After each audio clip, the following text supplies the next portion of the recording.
ஓம் மகா கணபதியை போற்றி. ஓம் நமசிவாய. கடந்த 8 பதிவுகளாக நாம் எல்லோரும் தொடர்ந்து சிவபுராணத்தை சிந்தித்து வருகின்றோம். நமசிவாய வாழ்க என்று தொடங்குகின்ற அருமையான சிவபுராணம் முதல் 85 வரிகள் இதுவரையில் பார்த்துள்ளோம். எல்லோருக்கும் தெரியும், சிவபுராணத்தில் மொத்தமாக 95 வரிகள். ஆக அதில் மீதி இருக்கின்ற 10 வரிகள் 86லிருந்து 95 வரைக்கும் இந்த பதிவில் இறுதிப்பதிவாக, சிவபுராணத்தின் இறுதிப்பதிவாக பார்க்கலாம். அதற்கு முன்னால் சென்ற பதிவில் நாம் கடைசியாக குறிப்பிட்டது என்ன? மாணிக்கவாசகர் என்ன சொன்னார்? வேற்று விகார விடக்குடம்பின் உள் கிடப்ப ஆற்றேன் எம் ஐயா அரணே ஓ என்றென்று மாணிக்கவாசகர் சொல்கின்றார் சிவபெருமான் கிட்ட.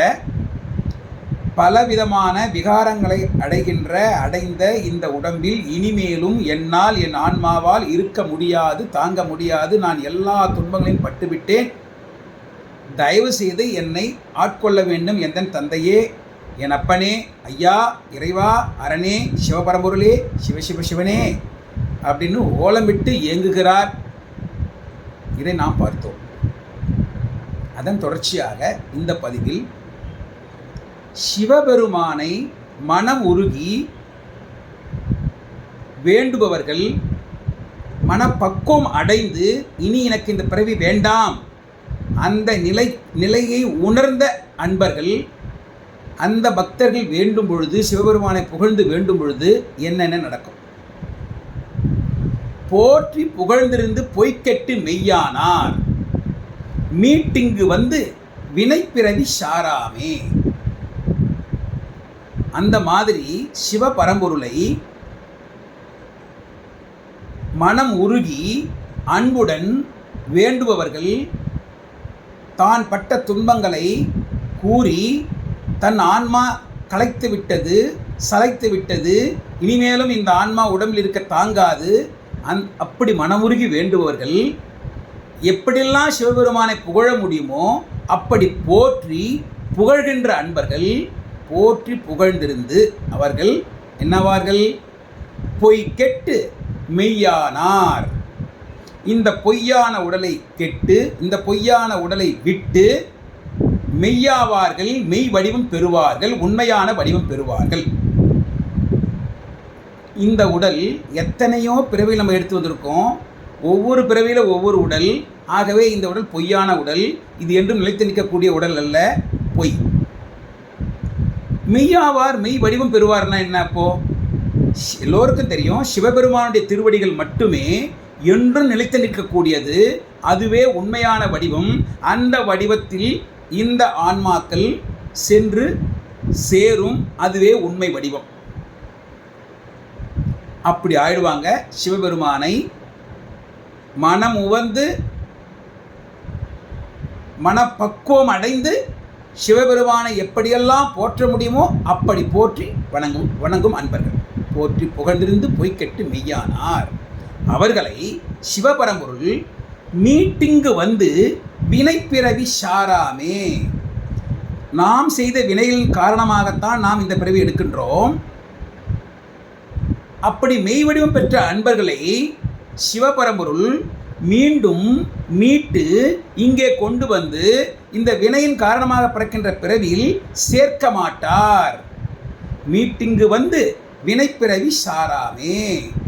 அதற்கு என்ன பண்ண வேணும்? கள்ள புலக்குரம்பை கட்டழிக்க வல்லானே. இந்த குரம்பு, இந்த உடல் கள்ள புலங்களால் ஆனது. 5 புலன்கள் இருக்கு இல்லையா?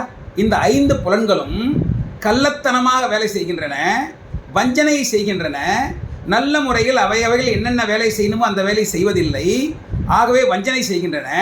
அந்த கள்ளத்தனமான புலன்களால் கட்டுப்படுத்தப்படுகின்ற இந்த குரம்பு, இந்த உடல், இந்த உடல் கட்டுமானத்தை சிவபரம்பொருள் அழிக்க வல்லவர், கட்டழிக்க வல்லானே. அவர் நள்ளிரவில் நட்டம் பயின்றாடும் நாதனே.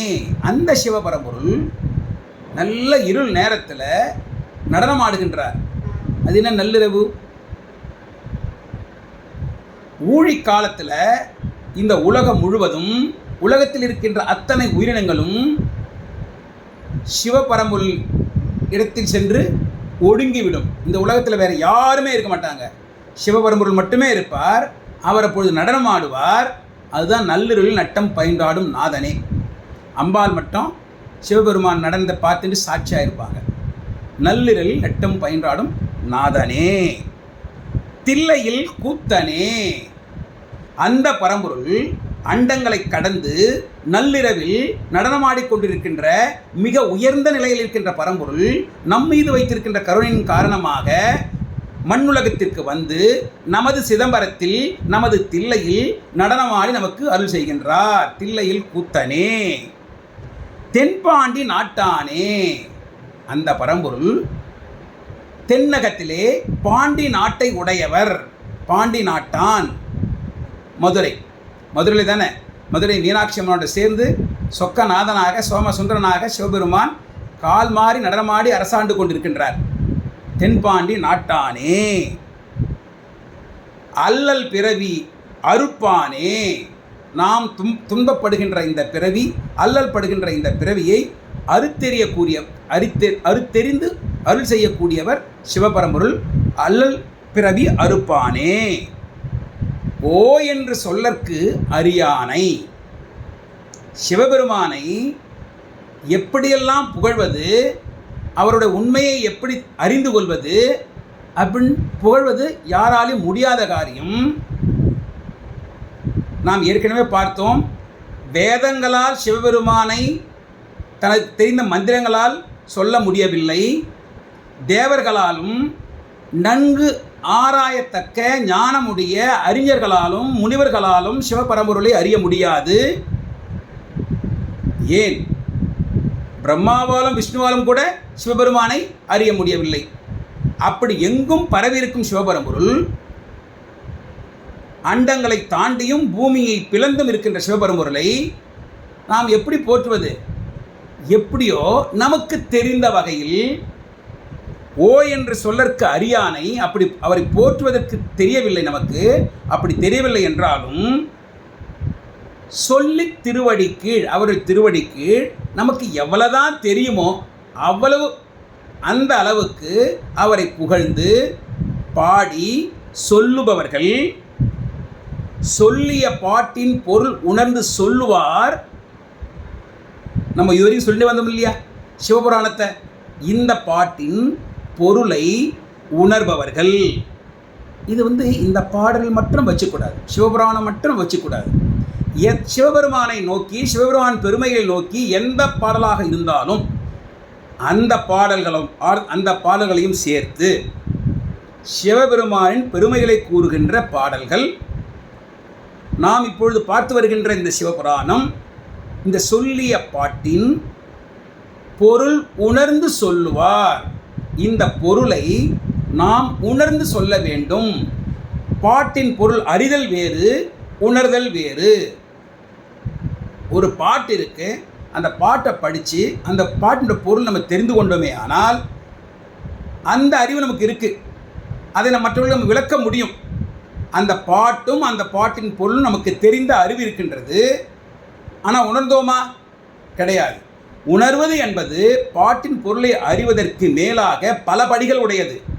நம்ம முழுமையாக அதை உணரணும்னா அந்த பாடலில் இருக்கிற கருத்துப்படி, இங்கே சிவபுராணத்தில் சொல்லியிருக்கிற கருத்துப்படி நாம் அதன்படி பின்பற்ற முயல வேண்டும். அப்படி கொஞ்சம் கொஞ்சமாக பின்பற்றும் பொழுது கொஞ்சம் கொஞ்சமாக நம்ம மனசுக்குள்ள உணரலாம் சிவபரம்பொருளை. அப்படி உணர்ந்தால் சிவபரம்பொருள் நம்மை தேடி நம் மனதில் குடிகொள்ளும். நாமே சிவபெருமானுடைய உருவை பெறலாம். சொல்லிய பாட்டின் பொருள் என்று சொல்லுவார். எங்கே போவாங்க அவங்க? செல்வர் சிவபுரத்தின். சிவபெருமான் இருக்கிற இடத்திற்கு, சிவபுரத்திற்கு செல்வார். அங்கே போயிட்டு என்ன பண்ணுவார்? உள்ளார் சிவனடி கீழ். சிவபெருமான் இருக்கின்ற சிவபுரத்துக்கு போய் அங்கே இருக்கிற சிவபெருமானுடைய திருவடி கீழே அவர் கூட சேர்ந்து அங்கேயே இருப்பாங்க. அப்போ அவருக்கு அருகாமையிலேயே திருவடியின் கீழவே இருப்பாங்கன்னா திருவடியில் சேர்ந்துட்டாங்கன்னு அர்த்தம். திருவடியில் ஒன்றிட்டாங்க. உள்ளார் சிவனடி கீழ். அது மட்டும் இல்லாமல் பல்லோரும் ஏத்த பணிந்து. அந்த சிவபுரத்தில் மற்ற சிவனடியார்கள் இருப்பாங்க, சிவ தொண்டர்கள், அன்பர்கள், தேவர்கள், சிவகணங்கள், இந்த மாதிரி நிறைய பேர் இருப்பாங்க இல்லையா? அவர்களாலும் நாம் போற்றப்பட்டு அவர்களாலும் நாம் பணியப்படுவோம். அவ்வளவு சிறப்பு வாய்ந்த கருணை செய்வார் நமது சிவபரம்பொருள் நம் மீது. அதாவது நம்ம முழுமையாக சுருக்கமாக தெரிஞ்சுக்கணும்னா, நாம் செய்த வினைகளின் காரணமாக நாம் பிறந்திருக்கிற இந்த பிறப்பு நாயை விட கேவலமான பிறப்பு. ஆனால் சிவபரம்பொருளோ நமக்கு ஒரு தாயை காட்டிலும் அதிகப்படியான அன்பு நம் மீது செலுத்தக்கூடியவர், அன்பு செலுத்துகின்றவர். அந்த சிவபரம்பொருள் வேதங்களாலும் அறியப்பட முடியாதவர், நன்கு அறிந்த ஞானிகளாலும் ஞானம் உடையவர்களாலும் அறிய முடியாதவர், தேவர்களாலும் கடவுள்களாலும் அறிய முடியாதவர். அந்த உயர்நிலையில் இருக்கிற சிவபரம்பொருள் நம்மீது அவரே கருணை கொண்டு நம் உள்ளத்தில் தேன் கலந்த அமுதமாக ஊற்றெடுத்து நம்மையும் ஒரு பொருட்டாக எண்ணி ஆட்கொள்வார். அவ்வளவு சிறந்த இந்த சிவபரம்பொருள், அந்த சிவபரம்பொருளை விளக்குவது என்பது அவ்வளவு எளிதல்ல, விளக்க முடியாது. ஆனாலும் நமது மாணிக்க வாசகர் நமக்காக இந்த சிவபுராணத்தில் 95 வரிகளில் மிக சுருக்கமாக அழகாக நமக்காக விளக்கி கொடுத்திருக்கின்றார். நம் போன்ற மனிதர்கள், சாதாரண மனிதர்கள் இதை தெரிந்து கொள்வது என்பது மிக மிக அபூர்வமான விஷயம். இதை நாம் தெரிந்து கொண்டு இந்த சிவபரம்பொருளை இந்த பாடலை கொண்டு தினந்தோறும் பாடினோமானால், மாணிக்கவாசருக்கு அவர் அருள் காட்டியது போல நமக்கும், நாயை விட கேவலமாக இருக்கின்ற நமக்கும் தாயை விட அதிகப்படியாக கருணை கொண்டு நம் மீது அவர் அருள் செய்வார் என்பதில் எந்தவித சந்தேகமும் இல்லை. ஆகவே இந்த பாடலை நாம் தொடர்ந்து பாட வேண்டும், தொடர்ந்து சிந்திக்க வேண்டும்.